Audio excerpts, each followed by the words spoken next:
Hello everyone. हम लोग पढ़े थे कि फॉरेन ब्रांच को दो तरीके से क्लासिफाई किया जाता है, एक आईएफओ और दूसरा एनएफओ। आईएफओ क्या होता है? Integral foreign operation. एनएफओ होता है non integral foreign operation. Start करने के पहले एक चीज़ हम बताना चाहते हैं, जैसे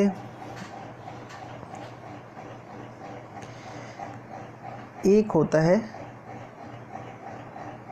ब्रांच और दूसरा होता है हेड ऑफिस। ठीक है ना? जो हेड ऑफिस है ना, उसको हम लोग बोलते हैं रिपोर्टिंग एंटरप्राइज। सही है। और जो ब्रांच है ना, ब्रांच को बोला जाएगा ट्रांजैक्टिंग एंटरप्राइज।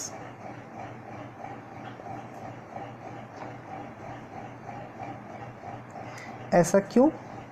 क्योंकि ट्रांजैक्शन जो है वो ब्रांच में हुआ, ब्रांच अपना कॉपी भेजेगा हेड ऑफिस को और हेड ऑफिस क्या करेगा, उसके बेसिस में उसको रिपोर्ट करेगा। इसी के लिए हेड ऑफिस हो गया क्या? Reporting enterprise. और ब्रांच हो गया क्या? Transacting enterprise. अभी आईएफओ क्या होता है? आईएफओ का मतलब होता है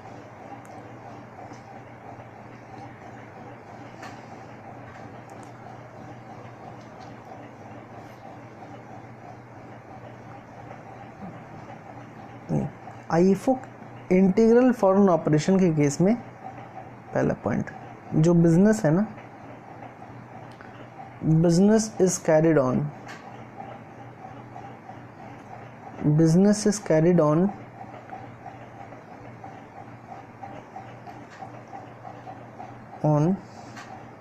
in a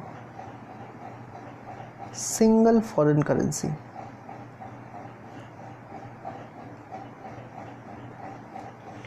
जब बिजनेस को हम लोग चलाएंगे एक ही फॉरेन करेंसी में, तो उस टाइप का ऑपरेशन को क्या बोला जाएगा? Integral foreign operation. Full stop. In other words,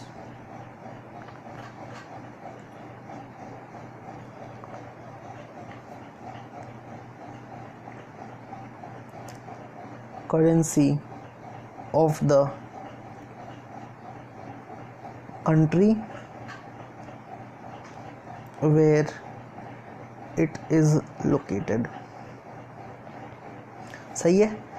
जिस कंट्री में ब्रांच लोकेटेड है, उस कंट्री के करेंसी के हिसाब से अगर बिजनेस कैरी ऑन होता है तो उसको क्या बोला जाएगा? उसको बोला जाएगा IFO, integral foreign operation. Next, non NFO होता है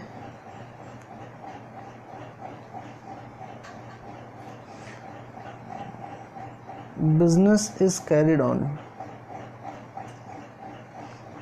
इज नहीं में लिख देते हैं, बिजनेस में be carried on in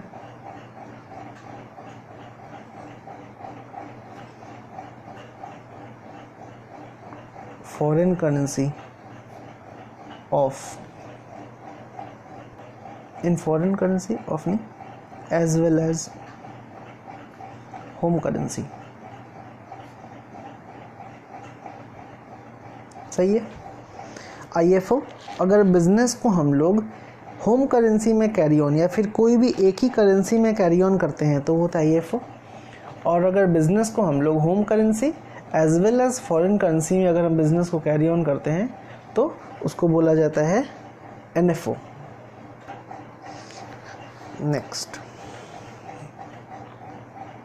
next bullet,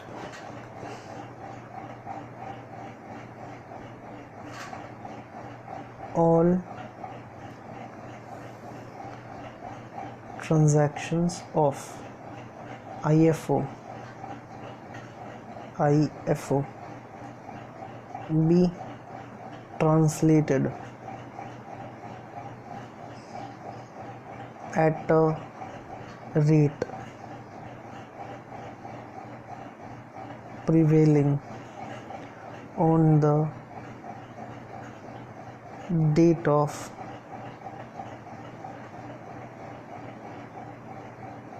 transaction। इसका मतलब क्या होता है, अगर इंटीग्रल फॉरेन ऑपरेशन है तो जितना सारा ट्रांजैक्शन है ना आईएफओ का, उसको हम लोग ट्रांसलेट करेंगे। ट्रांसलेट का मतलब होता है जो, जैसे हम लोग अभी पढ़े, दो एंटरप्राइज है, एक ट्रांजैक्टिंग एंटरप्राइज, एक रिपोर्टिंग एंटरप्राइज। ब्रांच तो अपना डिटेल हेड ऑफिस को देगा और हेड ऑफिस को तो रिपोर्ट करना पड़ेगा। अब जाहिर सा बात है कि अगर फॉरेन ब्रांच है तो जिस कंट्री में हेड ऑफिस है उस कंट्री में ब्रांच नहीं होगा, ठीक है ना। तो जो हम लोग ट्रांसलेशन करेंगे ना, वो कौन से रेट पे करेंगे, जो ट्रांजैक्शन वाले डेट का रेट है वही रेट पे हम लोग ट्रांसलेशन करेंगे। समझ आया?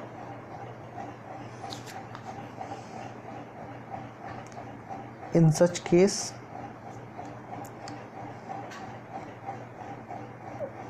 details of transaction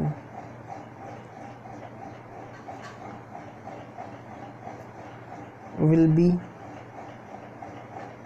required date wise. Date wise है, ठीक है ना। हम लोग को डेट वाइज ट्रांजैक्शन का डिटेल चाहिए along with रेट्स, वो भी रेट के साथ।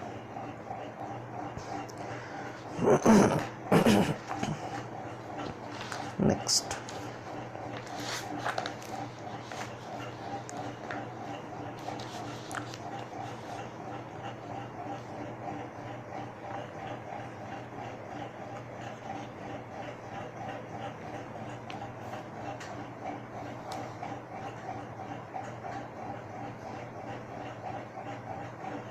एक आईएफओ और दूसरा NFO.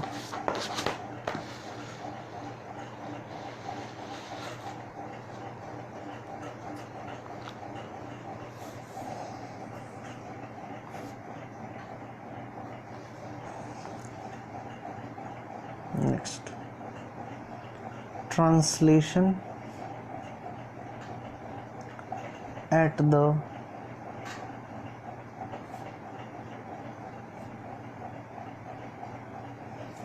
Balance sheet date. Translation at the balance sheet date कैसे ट्रांसलेट करेंगे? सबसे पहला,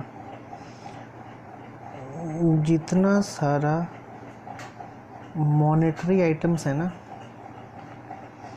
उसको हम लोग क्लोजिंग रेट में ट्रांसलेट करेंगे।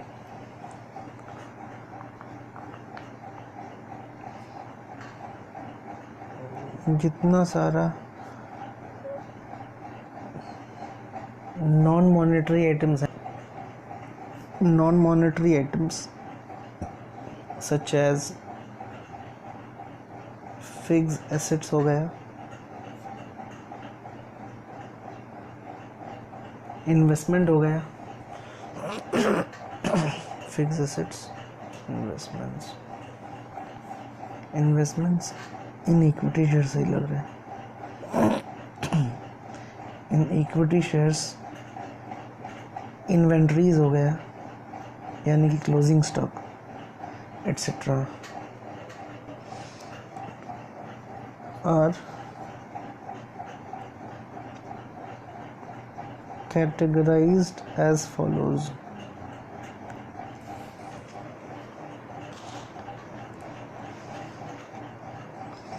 नॉन मॉनेटरी आइटम्स का हम लोग कैटेगराइजेशन कर रहे हैं। सबसे पहला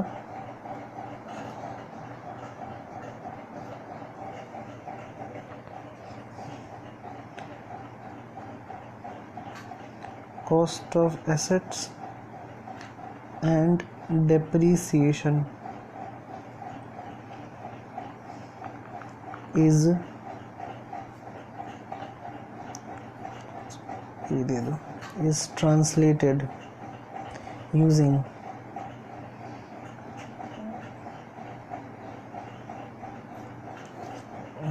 exchange rate on the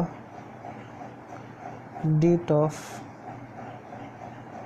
purchase if such asset is shown in balance sheet at cost। इसका मतलब क्या होता है, अगर एसेट को बैलेंस शीट में हम लोग कॉस्ट पे दिखाए हैं तो कॉस्ट ऑफ एसेट्स और डेप्रिसिएशन को हम लोग ट्रांसलेट करेंगे कौन से वाले एक्सचेंज रेट को लेके, जो डेट ऑफ परचेज के दिन है।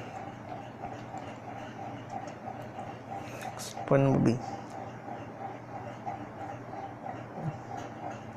if such asset is shown in balance sheet at fair value,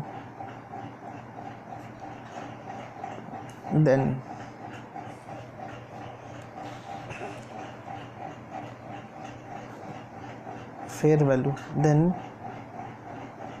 translation shall be made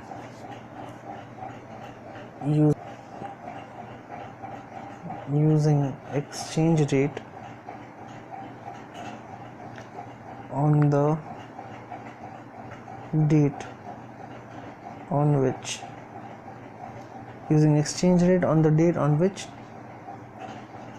fair value was determined। Simple फंडा है, अगर हम लोग बैलेंस शीट में एसेट को शो किए हैं कॉस्ट पे, यानी कि जो दाम में खरीदा उसी दाम में बैलेंस शीट में दिखाया है, तो कौन सा वाला रेट ऑफ एक्सचेंज यूज़ करेंगे, जो exchange rate on the date of purchase है, यानी कि एक्चुअल वाला रेट। लेकिन अगर उसी एसेट को बैलेंस शीट में कॉस्ट पे नहीं दिखाया है लेकिन फेयर वैल्यू में दिखाया है, तो ट्रांसलेशन करेंगे हम लोग कौन से रेट पे, जिस डेट को फेयर वैल्यू निकाला गया है उस डेट का एक्सचेंज रेट कितना है। समझ आया? Full stop. एक चीज़ याद रखना है, नोट दे के लिख दे रहे, जनरली क्या होता है, जो फेयर वैल्यू है ना is determined on the balance sheet date. Generally fair value को हम लोग कब डिटरमाइन करते हैं, बैलेंस शीट डेट पे। यानी कि उस केस में हम लोग कौन से डेट का एक्सचेंज रेट लेंगे, बैलेंस शीट डेट वाले हम लोग एक्सचेंज रेट लेंगे। आई होप सभी को ये समझ आया है। बाकी सम्स करेंगे ना तो क्लियरली समझ में आ जाएगा। Next point number C,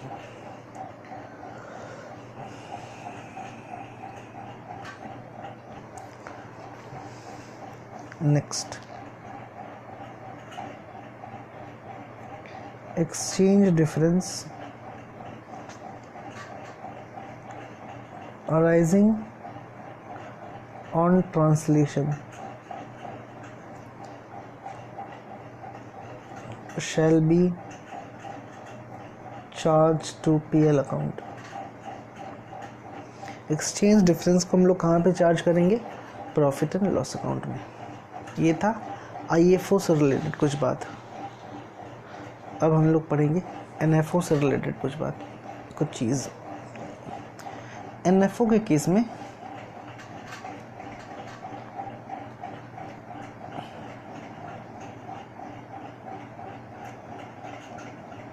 translation is done using the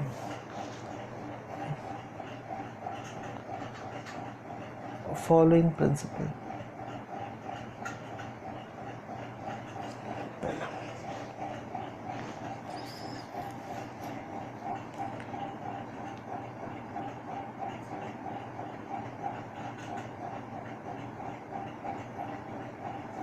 balance sheet items को हम लोग कौन से रेट में कन्वर्ट करेंगे, क्लोजिंग रेट पे।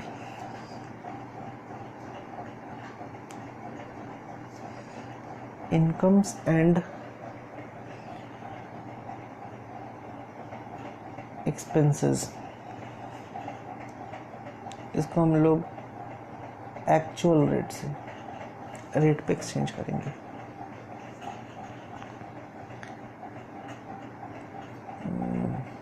तो income expense balance sheet item में तो एसेट्स एंड लायबिलिटीज तो आ ही जाता है।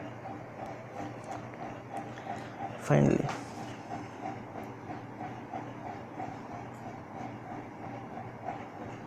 exchange difference shall be accumulated in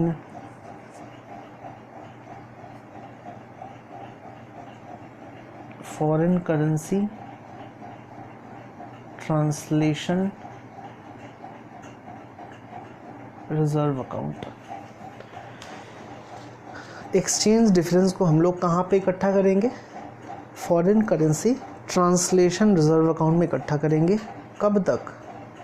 until, जब तक द डिस्पोजल ऑफ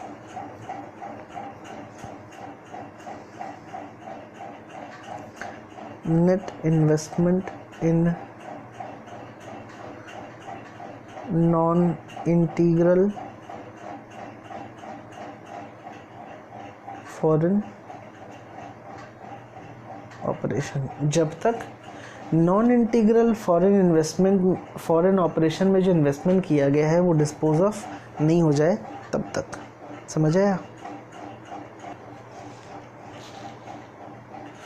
नेक्स्ट, नीचे में एक चीज़ नोट में लिख दे रहे हैं, ये जो मॉनेटरी आइटम्स है ना, मॉनेटरी आइटम्स का मतलब होता है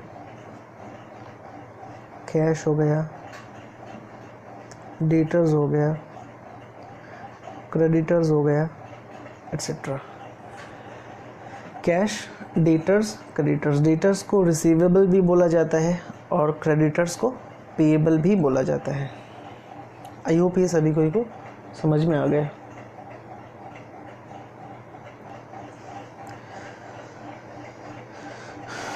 अभी हम लोग एक एग्जाम्पल लिखेंगे छोटा सा।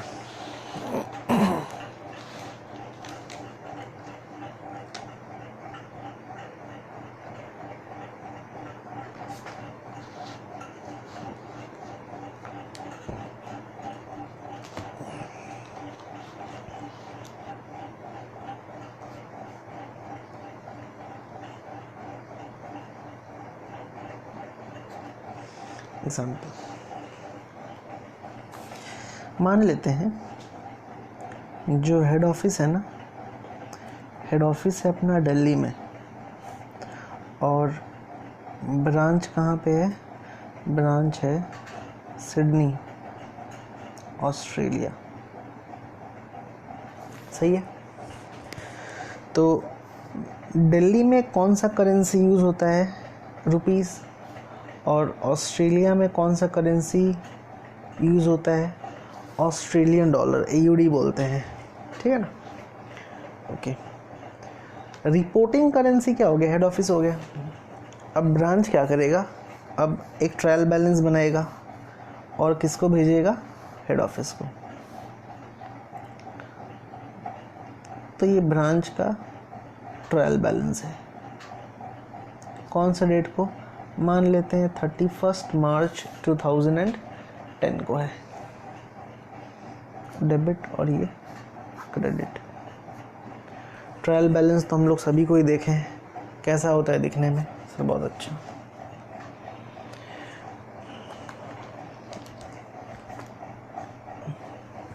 क्या क्या होते हैं? मान लेते हैं plant and machine, plant and machinery कितने का?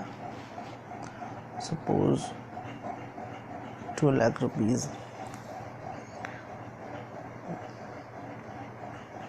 Depreciation on plant and machine, ये एक्यूमुलेटेड डेप्रिसिएशन के बारे में बात किया है। 1,30,000। हमारा क्वेश्चन है क्या ये रुपीज़ में डिजिट्स है? 2 लाख रुपीज़ है? नो, ये 2 लाख AUD है, ऑस्ट्रेलियन डॉलर। ठीक है। नेक्स्ट, डेटर्स 60, क्रेडिटर्स 60,000, क्रेडिटर्स मान लिए हम लोग कितना 30,000 है।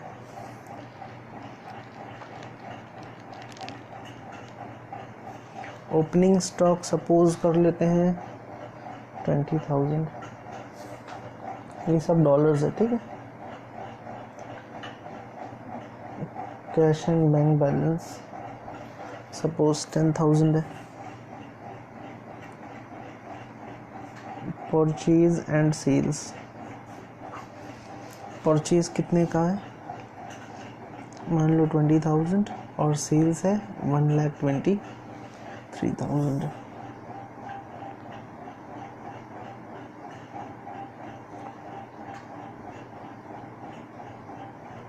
गुड्स फ्रॉम हेड ऑफिस 5,000, यानी कि सिडनी ब्रांच को हेड ऑफिस से 5,000 रुपया का गुड्स मिला है। Next, wages and salaries 45,000, rent 12,000 मान लिए, फिर मान लिए ऑफिस एक्सपेंसेस 18,000 रुपये, फिर कमीशन रिसीव्ड इनकम है कितना 1,00,000 रुपये का कमीशन मिलेगा। टोटल देख लेते हैं दोनों तरफ कितना हो रहा है, जो डिफरेंस होगा उसको हम एडजस्ट करेंगे। टोटल क्रेडिट साइड हो गया 1,30,000, 1,23,000 प्लस 1,00,000। क्रेडिट का टोटल है 3,83,000, डेबिट का टोटल है 2,60,000, 20,000, 10,000, 20,000,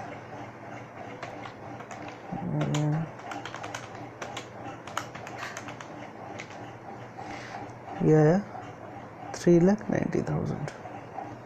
डिफरेंस है क्रेडिट में 7,000 का,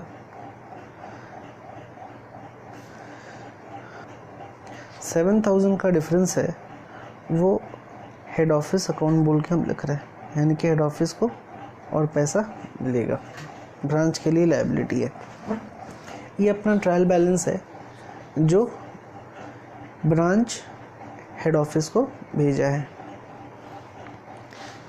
इसके अलावा 2-3 और इन्फॉर्मेशन हम लोग को नीचे दिया हुआ रहेगा, एडिशनल इन्फॉर्मेशन। सबसे पहला good sent to branch rupees 1,00,000। फिर हम लोग को दिया रहेगा ब्रांच अकाउंट का balance in head office books, ये भी दे दिया रहेगा, मान लेते हैं रुपीज़ 1,20,000। ये रुपीज़ में क्यों, क्योंकि ब्रांच हेड ऑफिस तो इंडिया में है ना अपना, उसी के लिए। उसके अलावा हम लोग को क्लोजिंग स्टॉक दिया रहेगा, क्लोजिंग स्टॉक मान लेते हैं ऑस्ट्रेलियन डॉलर 3,125। उसके बाद हम लोग को ओपनिंग रेट दिया रहेगा, एक्सचेंज रेट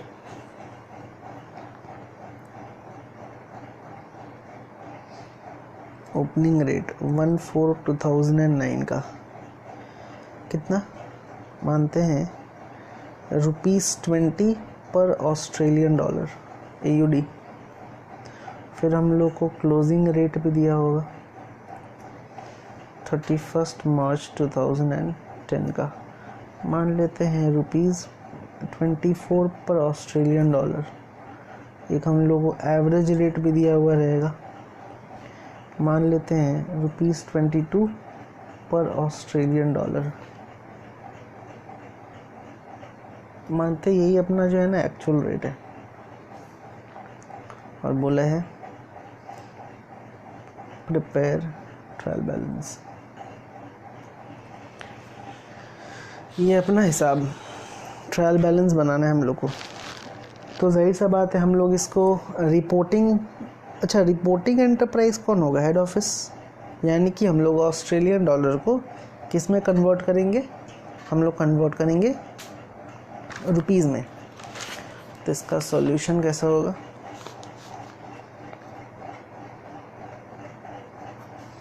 एक हम लोग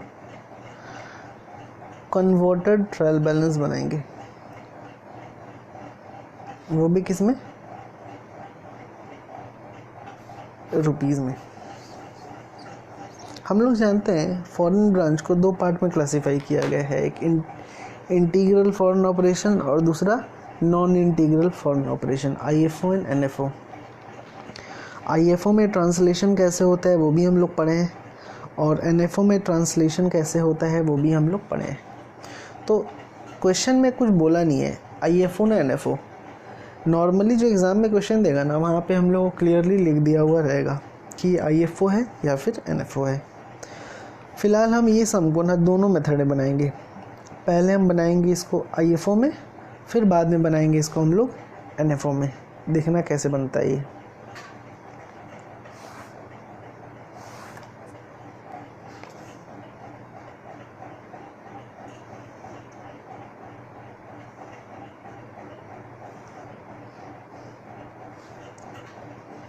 ये हो गया पर्टिकुलर्स, ये हो गया रेट। एक तरफ हम लोग डेबिट वाला अमाउंट लिखेंगे और एक तरफ हम लोग क्रेडिट वाला अमाउंट लिखेंगे। रेट पर ऑस्ट्रेलियन डॉलर, ये है पर्टिकुलर्स का कॉलम। क्या क्या है अपना? प्लांट एंड मशीनरी डेप्रिसिएशन सारा हम लोग को दे दिया हुआ है। हम लोग थोड़ी देर पहले नोट लिखे थे कि जो मॉनेटरी आइटम्स है ना, उसका ट्रांसलेशन हम लोग क्लोजिंग रेट पे करेंगे। नॉन मॉनेटरी आइटम्स जैसे फिक्स एसेट्स, इन्वेस्टमेंट्स हो गया, देखना पड़ेगा अगर कॉस्ट ऑफ एसेट को हम लोग अगर बैलेंस शीट में दिखाएं हैं कॉस्ट पे, तो हम लोग एक्चुअल वाला रेट लेंगे। अगर फेयर वैल्यू दिया हुआ है तो फेयर वैल्यू के दिन जो एक्सचेंज रेट है वो वाला लिया जाएगा। और एक चीज़ हम लोग पढ़े थे, एक्सचेंज डिफरेंस को हम लोग कहाँ पे चार्ज करेंगे? PL अकाउंट में। ये था IFO में। तो पहला plant and machinery 2 lakh,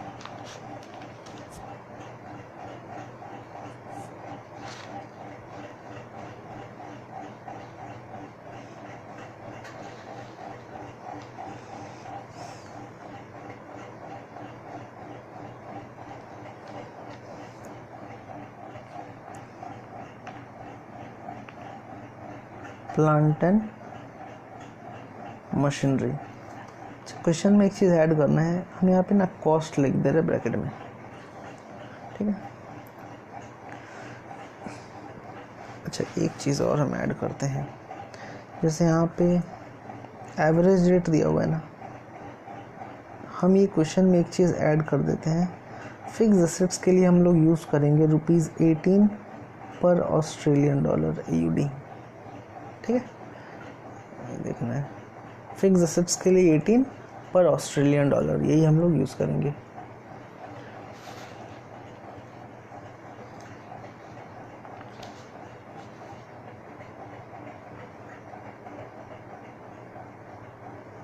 plant and machinery के लिए हम लोग कौन सा रेट यूज़ करेंगे? फिक्स एसेट्स है तो ₹18 पर AUD। फिर डेप्रीसिएशन, डेप्रीसिएशन को हम लोग 18 में चार्ज करेंगे। डेटर्स हो गया, क्रेडिटर्स हो गया। डेटर्स तो मॉनेटरी आइटम्स है ना, नोट में हम लोग क्या लिखे थे? मॉनेटरी आइटम्स को हम लोग क्लोजिंग रेट यूज़ करेंगे मॉनेटरी आइटम्स के लिए, और क्लोजिंग रेट कितना दिया हुआ है? 24। Similarly opening stock, opening stock होता है stock as on opening date. Opening date मतलब 1/4/2009, तो ओपनिंग स्टॉक के लिए ओपनिंग रेट हम लोग यूज़ करेंगे 20 रुपया। ओपनिंग स्टॉक के लिए हम लोग 20 रुपीज़ यूज़ करेंगे। फिर cash and bank balance, cash and bank balance, cash भी अपना मॉनेटरी आइटम्स है ना, और हम लोग जानते हैं मॉनेटरी आइटम्स के लिए हम लोग कौन सा रेट यूज़ करेंगे, क्लोजिंग रेट 24। उसके बाद नेक्स्ट है अपना purchase and sales, purchase and sales, ये तो अपना एक्सपेंस एंड इनकम है ना, तो हम लोग कहीं पे पढ़े थे, एक्सपेंस एंड इनकम के लिए हम लोग एक्चुअल वाला रेट यूज़ करेंगे। सी ये रहा, इनकम एंड एक्सपेंस के लिए हम लोग कौन सा रेट यूज़ करेंगे, एक्चुअल वाला रेट, और एक्चुअल वाला रेट कितना है 22 रुपीज़ पर dollar. Goods from head office, goods from head office, इसको लेके कोई इशू नहीं है, ये रहा गुड्स सेंड टू ब्रांच दे दिया ना 1 लाख रुपया, तो हेड ऑफिस अपने बुक में गुड्स सेंड टू ब्रांच कितना दिखाएगा, जो अमाउंट है 1 लाख रुपीज़, तो गुड्स फ्रॉम हेड ऑफिस यानी कि हेड ऑफिस के लिए हो जाएगा गुड्स सेंड टू ब्रांच। समझ आया? नेक्स्ट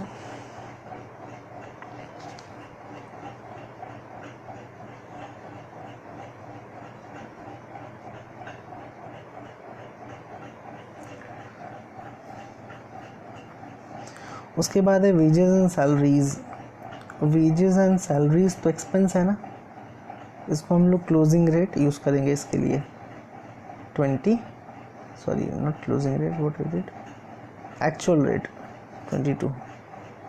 ये रहा नोट में हम लोग लिखे हैं, एक्चुअल रेट यूज़ करेंगे।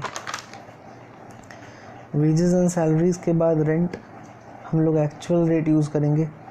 रेंट के बाद ऑफिस एक्सपेंस, ये भी एक्सपेंस है, एक्चुअल रेट 22 रुपये पर डॉलर। कमीशन, कमीशन के लिए भी हम लोग एक्चुअल रेट यूज़ करेंगे 22 रुपीज़ पर डॉलर।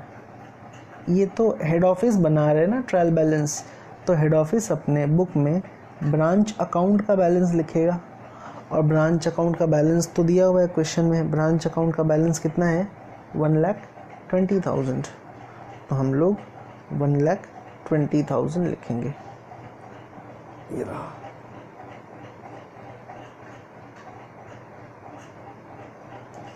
समझ आया? इसके बाद मल्टीप्लिकेशन करना है, plant and machinery,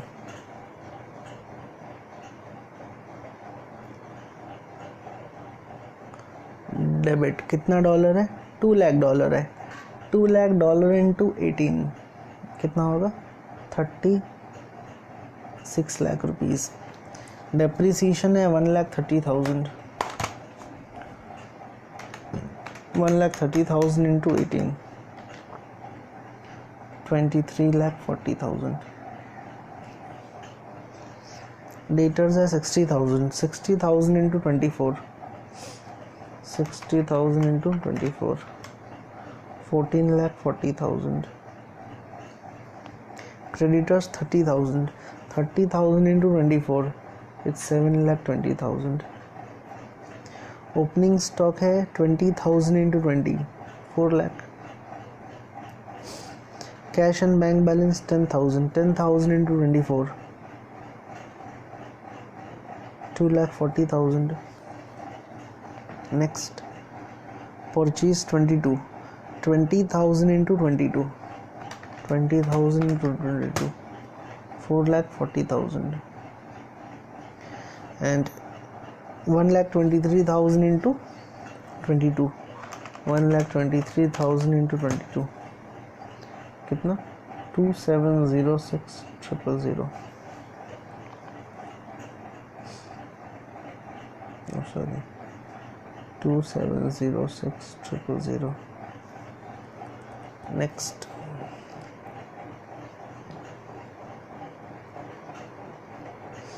wages and salaries 45,000 into 22 9,90,000।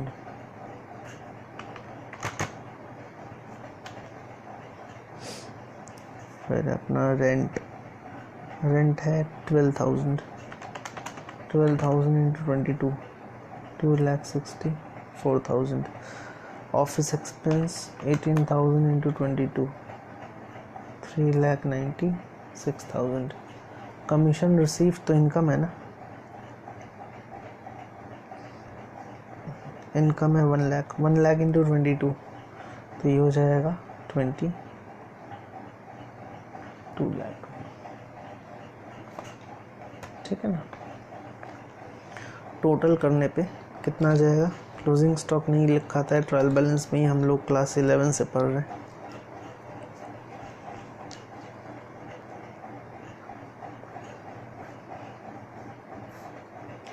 Credit side का टोटल आ गया 23,40,000 plus 7,20,000 plus 27,06,000 plus 22 lakh plus 1,20,000, 80,86,000।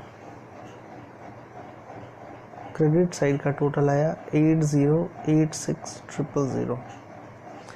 Debit side का टोटल आएगा 36 lakh plus 14,40,000 plus 4 lakh plus 2,40,000 plus 4,40,000 plus 1 lakh plus 9,90,000 plus 2,64,000 plus 3,96,000। Total आया 78,70,000। डिफरेंस आ रहा है ना दोनों में, डेबिट में डिफरेंस आ रहा है, तो देखते हैं एक्सचेंज डिफरेंस कितना आएगा यहाँ पे। एक्सचेंज डिफरेंस वो भी डेबिट में आएगा, कैसे करेंगे, 80,86,000 माइनस 78,70,000 करने से आएगा 2,16,000। ये होगा ट्रायल बैलेंस का टोटल। ये था क्या, IFO था, इंटीग्रल फॉरेन ऑपरेशन, ठीक है ना। और इंटीग्रल फॉरेन ऑपरेशन में हम लोग क्या जानते हैं, जो एक्सचेंज डिफरेंस है ना उसको कहाँ पे चार्ज करेंगे हम लोग, एक्सचेंज डिफरेंस को हम लोग PL में चार्ज करेंगे। तो एक्सचेंज डिफरेंस ऑफ रुपीज़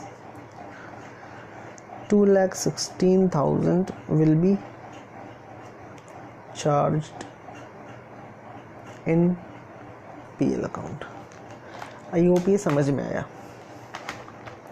ये था IFO, ठीक है ना। अब हम लोग करेंगे NFO। NFO का फंडा बड़ा सिंपल है, जैसे हम लोग नोट में लिखे थे।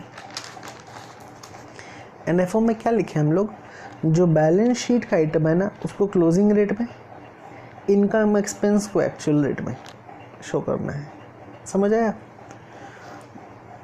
और जो एक्सचेंज डिफरेंस है ना उसको हम लोग foreign currency translation reserve account में ट्रांसफ़र करेंगे। तो इसी सम को जो एग्जांपल में अभी दिए ना, यही वाले सम को NFO में करना है, वो भी खुद से, ठीक है। आई होप ये सभी को समझ में आ गया। जो भी डाउट होगा पूछ लेना।